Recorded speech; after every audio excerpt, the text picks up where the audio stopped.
Make thousands of dollars selling simple digital products on Etsy? Yes, we all have come across YouTube videos, Instagram Reels promising thousands of dollars just by selling simple digital products on Etsy. Is it really true? Well, we are going to find that out today. I will take you through the entire process from choosing the right product to generating ideas to generating the actual product, all by using artificial intelligence. The first step is to choose a right product. A good product should be high in demand but has low competition. So I did some research on the internet and I found out printable flashcards for kids. If you search for printable flashcards on Etsy, you will notice that there's a demand for this product but has almost no competition. The chart here shows that the product is going up, which was also the case last year around the same time, which means it's a great time to jump on this trend. People are selling printable flashcards in many different niches. This one is selling about farm animals, this one about fruits, and this one about clothes. For our Etsy shop, I need to brainstorm some new ideas. So I asked the chatbot to give me 10 flashcard ideas in the animal niche. And as you can see, we got many cool ideas.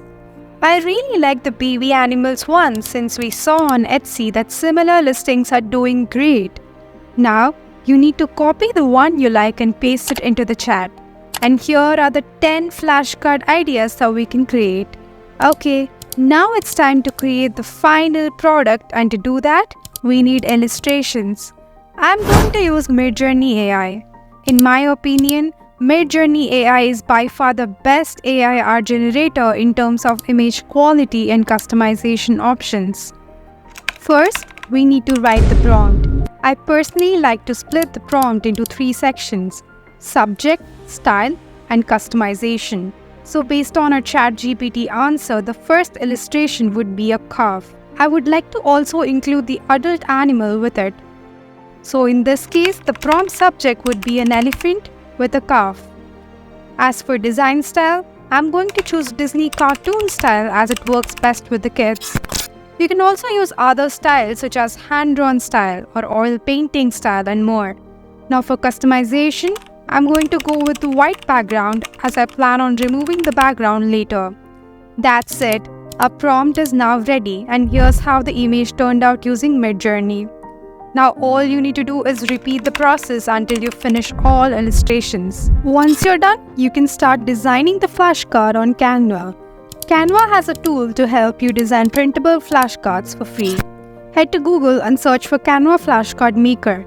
Then open the first link and click on Create a Flashcard. Start by uploading the illustrations created in Midjourney. After that, choose the template you like. Now, replace the illustration and change the word label. You have to simply drag and drop the illustration into the template. If you're using Canva Pro, you can easily remove the background. Now, adjust the size of the image according to the card, and finally change the word label. And repeat the same process with all the illustrations. Now, we have created the main card which includes the illustration and the word label combined. However, we still need to create 2 more versions, one with only illustrations and the other one with word labels. Once you're done, save the template as a PDF print.